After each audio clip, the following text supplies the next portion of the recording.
এবারে 5 নম্বর অঙ্ক। 5 নম্বরে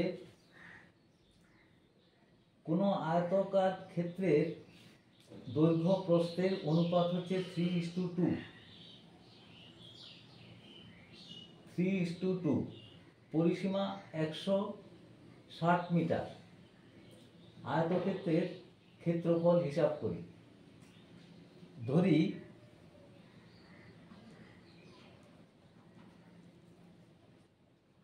আয়তক্ষেত্রের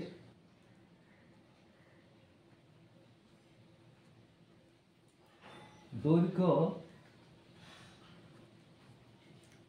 3x মিটার, প্রস্থ সমান 2x মিটার। যেহেতু তাদের অনুপাত 3:2 দেওয়া আছে, সেজন্য আমরা 3x × 2x ধরতে পারি। তো তাহলে এটার পরিসীমা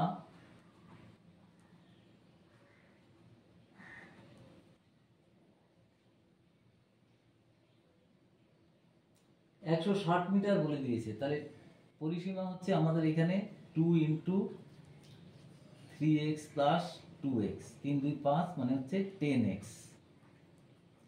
মিটার। শর্তানুযায়ী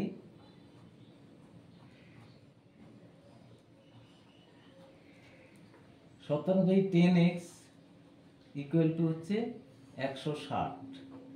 সুতরাং x = 160/10 মানে হচ্ছে 16। x = 16। এবার দেখো আমাদের অঙ্কটার মধ্যে চেয়েছি কিন্তু ক্ষেত্রফল। আয়তাকার ক্ষেত্রের ক্ষেত্রফল = হচ্ছে 3x × 2x বর্গ মিটার। তাহলে 3 × x মানে হচ্ছে 10 না 16 × 2 × 16। তাহলে এটা কত হবে? 16 × 16 256 × 6। তাহলে হবে 256কে 6 দিয়ে 6 × 36, 5 × 6 = 30, 33 × 3 হাতে 3, 6 × 12 আর 3 15 এত বর্গ মিটার। এই হলো 5 নম্বরের অঙ্কটি। এবার 6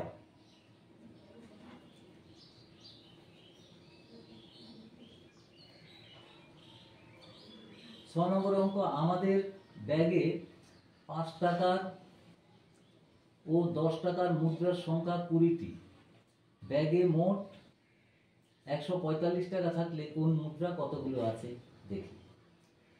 ধরি 5 টাকার মুদ্রার সংখ্যা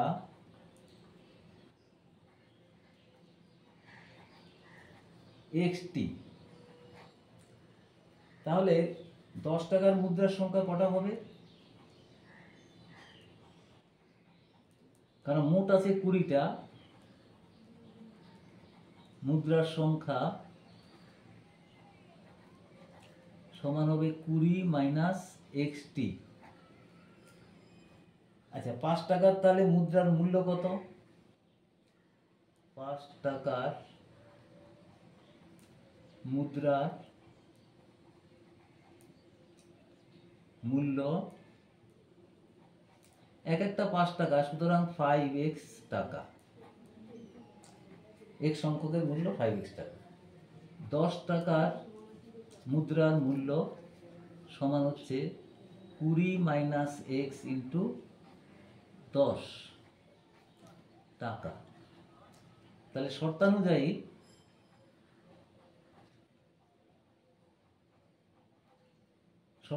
দেখো, এই যে 5x প্লাস 20 - x × 10 = হচ্ছে মুদ্রার টোটাল টাকাটার মূল্য হচ্ছে 145 টাকা। 145।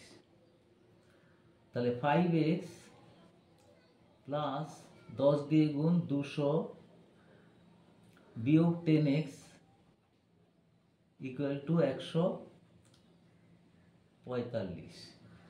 তাহলে 5x minus 5x equal to হচ্ছে 145 বিয়োগ 200। তাহলে মাইনাস 5x ইকুয়াল টু হচ্ছে মাইনাস 55।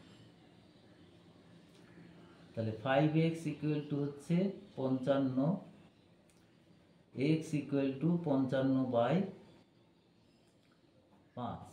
তাহলে x ইকুয়াল টু 11।